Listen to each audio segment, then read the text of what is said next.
Thanks again to everyone who watched the Art Frias piece. Some of you chimed in with the same take, saying you only remembered him from the Boom Boom Mancini fight.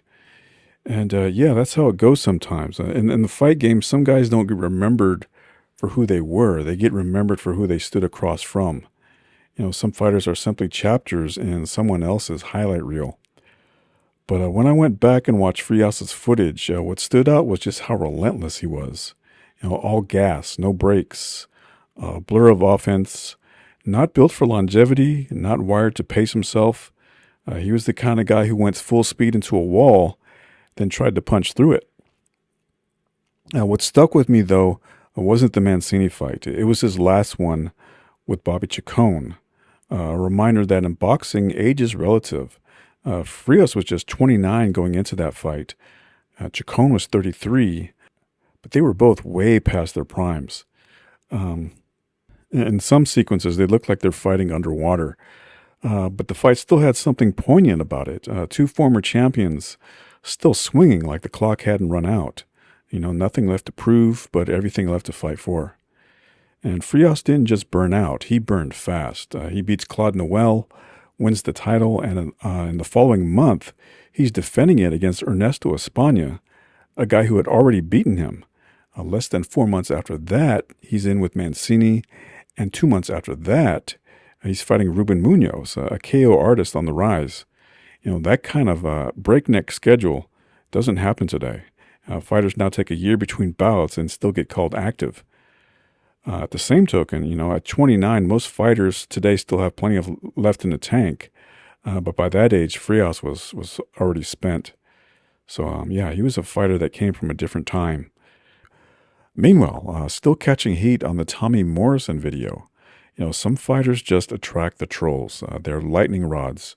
Morrison, Tex Cobb, guys with crossover appeal, charisma, a little Hollywood sparkle. They bring out the casual fans. And with casual fans come casual takes. Here's one I keep seeing.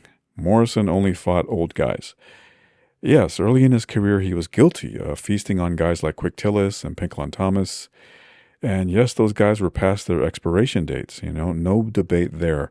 But here's where the conversation lacks nuance. In heavyweight boxing, age is relative, always has been. Tyson, Patterson, Ali, they were outliers. Most heavyweights don't peak at 21. And most of them aren't finished products until the late 20s or even early 30s. It's the one division where your mid-30s isn't a death sentence. It's often a launch pad. People forget that Lennox Lewis was actually older than Tyson. And when they finally met, Lewis was in his prime. Tyson was a shell of himself. Now, in looking at Morrison's resume, when he fought Joe Hip was 29. Not ancient, not washed up, just a tough guy nobody knew how to market. George Foreman was 44, but a year and a half later, that same Foreman became the heavyweight champ of the world. So let's not pretend he was some senior citizen taking up space in the ring. Razor Ruddock was 31 when he fought Morrison. Not super active, but still dangerous. He was still Razor Ruddock with that hybrid left hook uppercut. He was dangerous. And Morrison proved he had heart in winning that fight. And, here's the thing with fighters like Morrison. They're easy targets. People latch on to the who did he really beat argument. They come with their confirmation bias. They've already made up their minds, so they twist his resume to fit their narrative. There's no nuance, no context, just lazy takes. Some people are just built that way, wired to tear others down, twisting every stat, every stumble into a noose to hang the fighters with. They don't analyze, they cannibalize. So I thought it'd be interesting to take a look back at another Tommy Morrison fight, this time against Big Art Tucker. Now, Tucker wasn't your typical heavyweight journeyman. He was a physical specimen, 6'6", long, rangy, athletic, star basketball player at Barringer High, first team All-State, college recruiters circling like sharks. He had over a dozen scholarship offers. And here's the thing, this wasn't some broken home, at-risk kid cliche. He came from a stable religious household. His father worked at the railroad. Tucker had structure. But life doesn't always follow the playbook. The turning point was when he fell for a woman nearly 20 years older than him, with kids of her own, Tucker drops out of high school just months before graduation to be with her. His father warns him, don't throw your life away. But Tucker doesn't listen. Then in 1975, he's in the wrong place, wrong time. A street argument, two groups, a gun goes off, two people are hit. One survives, one doesn't. Tucker is arrested. He's not the shooter, but he refuses to testify against his friends. He thinks the court will go easy on him because he didn't pull the trigger. They don't. He gets life. And once he's inside, he spirals, assaults a prison guard, ends up in solitary for a year. But eventually a corrections officer points him towards the boxing gym, and something clicks. He starts winning amateur fights inside the prison system, transfers to Rahway, and there he gets challenged to a King of the Hill match by Malcolm Scott, a brother of James Scott, the light heavyweight contender who famously fought on HBO while still incarcerated. The inmates are all cheering for Malcolm, but Tucker knocks him out in the second round. And just like that, Tucker becomes the heavyweight champion of the New Jersey prison system and defends that title for the duration he's there. He turns pro in 1981, fighting twice on James Scott's undercards. But once Scott's career ends, pro boxing in prison ends with it. Tucker's career stalls. He doesn't get back in the ring until he's paroled at age 31. Now, by the time he faces Morrison here, Tucker is 36. He's seen too much, done too much, and taken too many punches. He's already been stopped by Riddick Bowe and Tim Witherspoon. Could have been, still chasing what might have been. And that's the thing about boxing. It's not just a sport. Sometimes it's the last stop on the road for a lot of guys who ran out of exits. Tucker wasn't just fighting Morrison that night. He was fighting time, regret, and history. Well, Tommy Morrison's Tommy Morrison. He can't change. He can't change his style. He got to come at you. He got to throw a left hook. He got to duck them jabs and right hands. And, and my touch is when he ducked and run. Every time he duck, he run into something. And I'll stop him ducking after that. He's the type of guy that hopefully will come and fight me, but I think that he'll try to run. And once I take him down off his toes with some good body shots, I think he'll be right there, be very stationary, and I think that'll be the end. You'll both receive your pre-fight instructions. I want a clean break at all times. Let's have a nice, clean fight. Good luck to both of you. Let's touch gloves. Touch it. So there's a look at Art Tucker. He did come in a little bit dry, but you can see now he's starting to break a sweat. Something you always look for. And here's a guy who seems ready to go. Tommy Morrison, all business. Got about a 2-day growth. Makes him look meaner. He's got his game face on, huh? Well, we presume that Art Tucker will be a little tougher for Tommy Morrison than Studio Loda was. We know he's going to be tougher than Bobby Corey was. You see the knockout percentage. Morrison is a knockout artist, pure and simple. So Art Tucker has some power. Now Tucker trying to keep the jab working, not landing yet. Whoa, big left hook. That punch was partially blocked. I'm not sure it didn't hurt Tucker. I think it did hurt Tucker. I can tell you something, Tommy Morrison is just plain and simple a puncher, and I think while he's working on other things, I think he's almost mentally coming to the point where that's what I am. That's what I'm going to be. Another pretty good right hand. Tucker draws a deep breath as he backs away. I think Tommy's becoming even more of a gunslinger. You're either going to get me out or I'm going to get you out. Well, what then happened against Ray Mercer? Here's a guy who started out He fought the wrong guy. That's what happened. He fought the one guy in the heavyweight division who could take his punch and who would get to him in the middle rounds. I got to tell you the truth. That was the wrong guy to fight. That was a bad decision to fight Ray Mercer. Other heavyweights might have been knocked out by his assault early in that bout.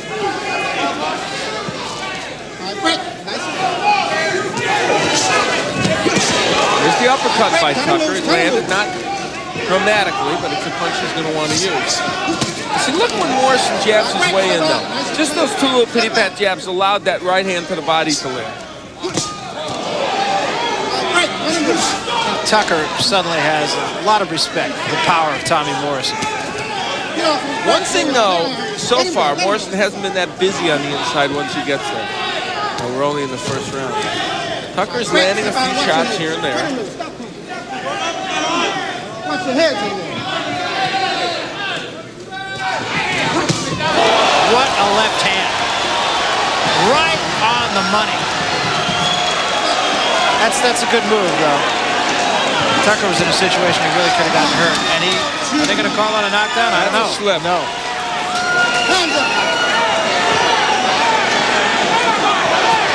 Rudy Battle reacted well that time. Boy, that was a huge left hand. That left hook by Morrison seems like it's getting quicker and quicker, and I don't know. It's going to hurt most people. It's going to hurt Art Tucker.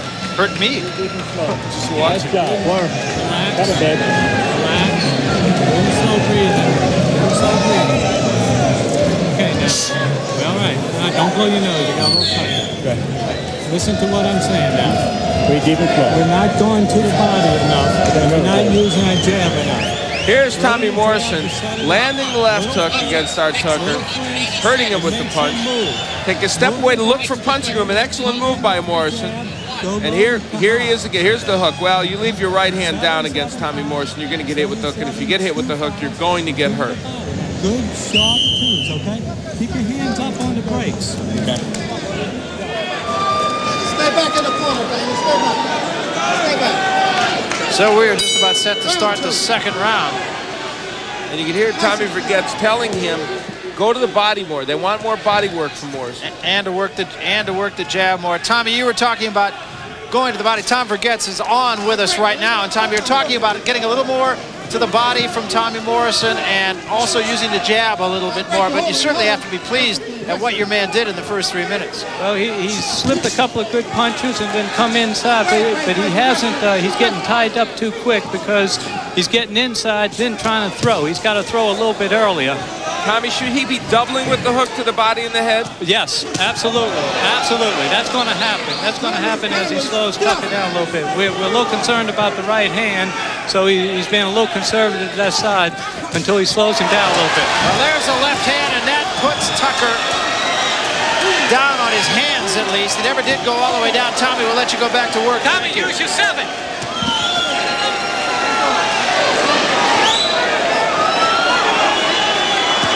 Well, it's simple. Oh, man. I was just going to say, it's simple. He hits you with the left hook, you're gone. Most heavyweights are going to go. Art Tucker goes.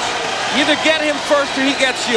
That's the whole deal with Tommy Morrison. I think that two-word sentence that you never had a chance to finish was exactly the thing to say. It's simple.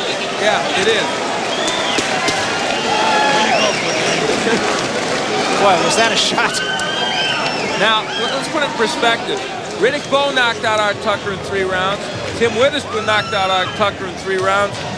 I don't know if they did it in a more devastating fashion. I don't know if that means Tommy Morrison is as good or better than Tim Witherspoon and Riddick Bowe. But I'll tell you what it does mean. And I'm going to go back to the Mercer fight. Only Ray Mercer among heavyweights, maybe somebody else would have. Not too many people would stand his power.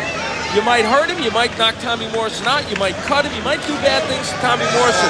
If he hits you, 9 out of 10 heavyweights are going. Yeah, I think we said this before the Mercer fight that Morrison was really starting to make a believer out of us. I did have a bit of a question as Art Tucker is on his feet and apparently all right. I did have a little bit of a question about him, but I'll tell you what, I'm starting to be a believer again. Well, what you're going to see here is a very quick left hook, if I am accurate in my assessment. He's looking for the hook, throws a jab. Now, the right hand is down there. The hook comes quickly. And it was a pretty short left hook, wasn't it? It wasn't a wide looping punch. And that's smart boxing. That's not just wild swinging. He waits for he sees the right hand down there. Boom. There's the hook. He sees the right uppercut, and he goes with the hook. Tommy Morrison knew that hook was available to him. And then later on, once again, he sees the right hand down there, and that hook's even better than the first one. Boy, was it. Is he one-dimensional? Is the left hook his big weapon? Possibly. But hey, guess what? Joe Frazier threw mostly left hooks. Got him to a world championship. And it wasn't a bad one. Let's get the official word from Michael Buffer. Mike. Ladies and gentlemen, referee Rudy Battle waves off the action at 1 minute and 12 seconds of the second round. Officially declared a knockout. The winner, Tommy the Duke Morrison. Tommy Morrison performed well again. Well is the understatement of the year, I guess.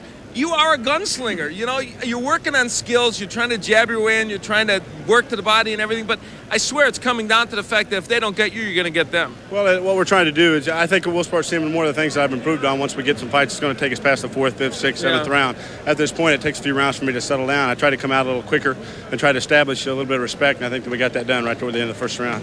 You were able to see very clearly. You knew Art Tucker wanted to land the uppercut. You were able to see very clearly where that uppercut was coming from, and you were able to get the left hook over it. Well, we're trying to, with a taller guy, we try to pursue him in a very low, elusive, and explosive position. When I'm low, people like to try to come up on me. And when they do, I block the uppercut, and my left hook is quick enough where I can, once the right hand's coming up, I can come across. And once I land that shot, it pretty much sets up everything else for me. Let's show a graphic example of that, Tommy. And this is where you'll see this. Here's Tucker with the uppercut, and you're going to hit him with the left hook.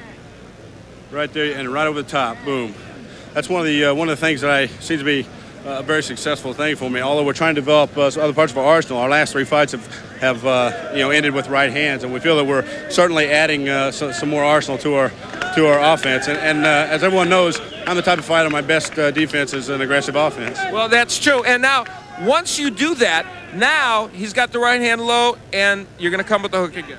Right there. It seemed that once it worked, I think he expected me to go to the body, and so did we. But he was trying to keep me at bay, trying to keep the jab in my face and keep me from pursuing and being on the in position, because I think that he felt that once I got in there that I was the superior, stronger athlete. Now, one thing that, as we take a look at the knockdown, one thing Tommy Vergetz was saying that they did want you to do was go to the body just a little bit more. But you know what? So I make sure I get this in. I'm going to ask Bill Caton, what about the Joe Hip fight coming up next? Is that's all set and you're all ready to do All set. that? June 27th, Bally's in Reno. And Tommy is going to get ready for it. All right, another left-hander. You had a little problem with Vaughn, the left-hander before. That's true. Vaughn's he's a very stand-up type fighter. He moved a lot. Joe Hip is not the sort of individual that's going to outbox me. That's for sure. He's going to be right there. Him and I got similar styles. We're just I'm right-handed. He's left-handed. But I think it's going to make for a very interesting fight, and we're going to continue to train in Colorado Springs and get ready for the fight. I'd like to say hello to everybody back home. All right, congratulations, Tommy, an excellent win. Tommy Morrison with a very good win and a performance that is becoming repetitious here on ESPN. Tucker fights again 3 months later, still the opponent, not the attraction. He's now a stepping stone for Alexander Zolkin, and he gets stopped in 3 rounds. 8 months after that, he's back in the ring one more time, beats a journeyman named Mark Young, and that's it. That's the end of the line. He flirts with the comeback, but eventually the gloves go in the bag for good. Tucker transitions into a new chapter, working as a director for a group called Cops, Cons, and Kids, a program focused on keeping young people away from drugs and crime. Meanwhile, if you haven't checked out the full piece on Tommy Morrison, I'll drop the link in the description box below. Thanks for watching.